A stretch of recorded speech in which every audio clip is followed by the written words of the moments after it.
we are able to see how it will be like 10 days after when His Excellency the President comes to lead the country in the Madaraka Day. I think that's basically it. We continue discharging our other responsibilities, and I can assure you now that I'm here, all the other issues of concern are on our priority list. You're aware we have a tragedy which has befallen us in Kilifi County, which is a huge tragedy. And I think we are yet to come to terms with the seriousness and the gravity of that problem. That process is ongoing. I think today the teams there will be concluding the post-mortem of the 110 bodies that were retrieved from the scene of crime. And next week, I think I should be returning there for the resumption of the exhumation process because the experts are telling us we have more bodies in that scene of crime. So I think that is something that we are reflecting on. As I have announced from that corner, this is a very bad event, event. It should not have happened, but it has happened. And therefore, we will do what other countries do when they are hurt by bad people. We should do what our country has done in the past when it has been hurt by bad people. And I can confirm to the people of Kenya, when terrorists hurt us some years back, severally, 7-8 years ago, and lastly maybe some 5 years ago, certain measures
and assist us in putting together the evidentiary and circumstantial material that can help the DPP net a few more people and help him in investigating and getting accountability of a few more people. That commission has been pronounced today by President William Ruto. At the same time, the President has established today a presidential task force, which is multisectoral, not to look at the Shakahola matter alone, but to look at the whole issue of regulating religious institutions in our country. And that task force, you see the names. We have people from the government of Kenya, Attorney General, Ministry of Interior, and other relevant ministries. But we also have representatives of religious organizations, Christians, Muslims, Hindus, Shias, and all manner of people, Catholics, evangelicals, everybody. We have civil society represented, the Law Society of Kenya, Kenya National Commission of Human Rights, and any conceivable stakeholder is part of that task force. They must come with a framework of the policy our country is going to adopt and the regulations, including legislative proposals of what we need to do to make sure people waving Bibles and Qurans do not come and commit these kind of crimes in the name of God. People don't hide under the constitutional right of freedom of worship to kill other people and to commit international crimes. And I know there is going to be a bit of flack and resistance. I want to assure the people of Kenya, as the minister responsible for our public safety, it doesn't matter the resistance we get. It doesn't matter who is opposed to reining in on rogue clergy and rogue people hiding under religion. So we hope that task force will do a good job. We must bite the bullet as a country. And those who are threatening us that they know God more than the rest of us, they should know God. We all know God to some level, and nobody has a patent or copyright on God. So that task force will look at the governance issue holistically. The Commission of Inquiry will look at that incident, help with the prosecution and preparatory material for further accountability. And I want to assure Kenyans and also prepare them. It's going to take a bit of time. I know Kenyans want quick action, but if we have to do a good job, it's going to take a few years, quite a number of years, for us to get full accountability because of the legalities and so forth and so on. And also the task force, other than helping us with that, will help us with technocratic and administrative accountability. Because for a matter like this to happen, someone, either somebody in authority, in government, either knew or ought to have known. And therefore, heads must roll. So there are people we will remove from office. There are people we will admonish based on the recommendations and the findings. There are people we will do what is known in international law as lustration. There are people that we, depending on the levels of responsibility, we not only remove them from office, but we ban them from holding any other public office for the rest of their lives. So that is the broad scheme of things. But there we are. So we are seized of that matter and we are making good progress. And then we had the little problem of political protests. That's my last remark, where people also hiding under the freedom of association want to go and destroy other people's property, loot, and even harm security officers in the process of the right to freedom of association. I have said as follows, and I want to repeat it for the record. There will be no violent demonstration where people are injured, hurt, and property is looted, that kind of demonstration will not be allowed in the Republic of Kenya. And I want to challenge those who are quoting the Constitution. I want to challenge them because I think I have a bit of understanding on constitutional law.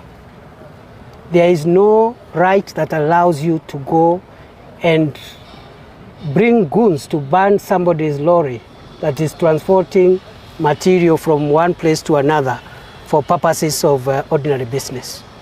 There is no right, there is no constitution that allows you to bring goons to burn people's matatus. So there will be no violent demonstrations. It doesn't matter what they do.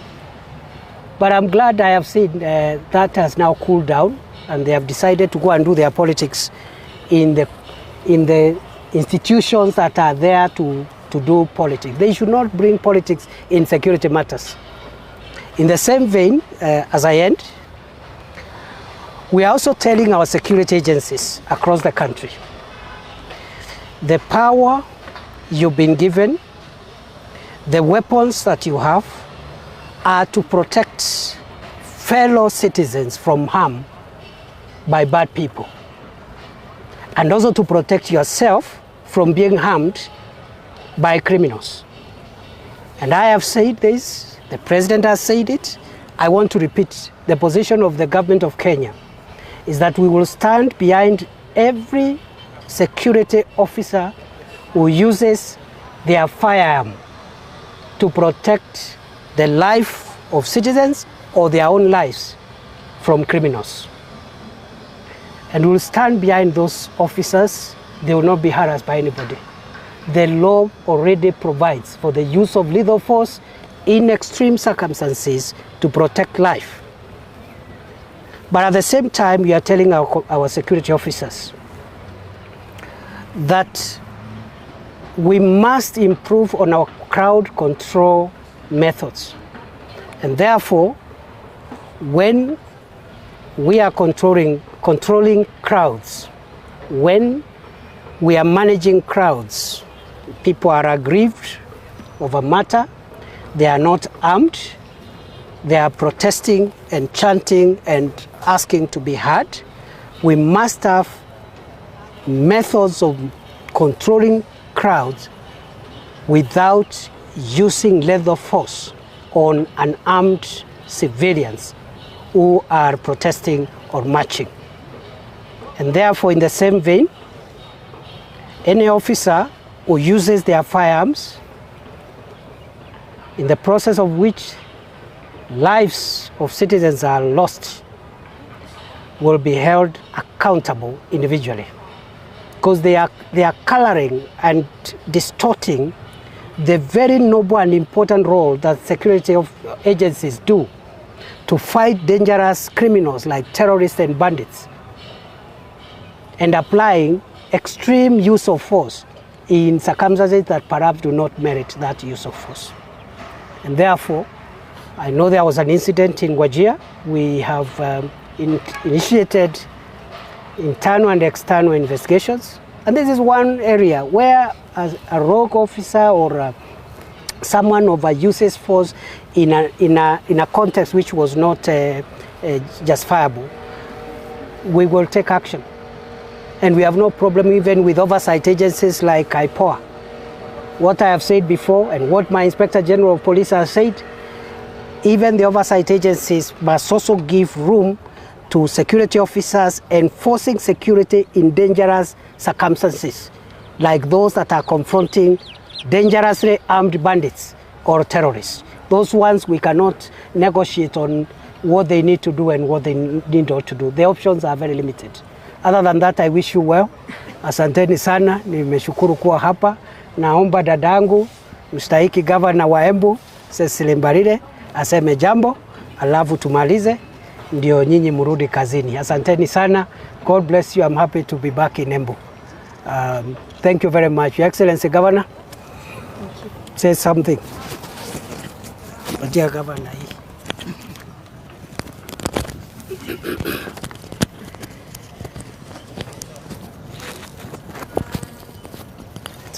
It's okay there. Thank you very much. Let me take this opportunity to welcome once again the CS for Interior and National Administration, my brother and friend, Honorable Professor Kindiki, who has come to see our level of preparedness for the Madaraka Day celebrations. We are glad that the work is going on very well, and we are also happy that he's satisfied with the pace of the progression that is there in terms of preparedness.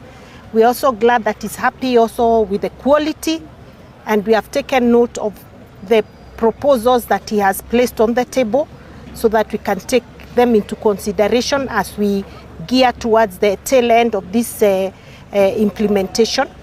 Waziri, I want to assure you that we will be fully ready for Madaraka Day on the 1st of June. We are excited about having visitors in Embu County. Apart from the infrastructure that you're seeing, the stadium that will be a major venue for the event, we are also preparing our hotel industry so that they can prepare their hotels for accommodation, because we are sure to get a very big number of Kenyans visiting the county. So we want to assure them, if you go to the Embu County website, you're going to see the various hotels and their contacts so that you can be able to make advanced bookings. And we're also preparing our restaurants in readiness for this great event. Waziri, we also want to appreciate the work that has been done in the county by the national government. As you said, the opportunity to host Madaraka Day comes with a lot of development opportunities for the county. As you've seen, we have this stadium that is near completion. The president will also be doing groundbreaking for the Embu market. Today we have the National Housing Corporation. The MD and the chairman are here. From here we are going to hand over the site where the first 500 affordable houses are going to be built. Again, the president will have some groundbreaking to do, or laying of foundation stone to do, or launch. And then we will have, we have had several roads done around the Embu town, and we really appreciate what the government has done so far. Kindly pass our regards and thanks to the president when you get to talk to him. Tell him we are very, very happy. Tell him we are really looking forward to hosting him here with his deputy at the right time. And we look forward to welcoming you back on the 20th of July so that you come when everything is ready and you can be able to give a final word to His Excellency the President. I want to thank the Embu residents for the support they have given us so far in making these projects possible.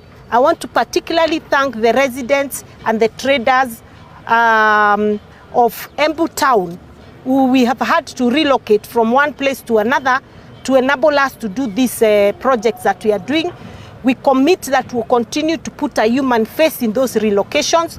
We are not going to leave you with nowhere to do your trade. We will make sure we give you a place where you can continue to do your business even as the projects are going on. I want to thank Embu County residents.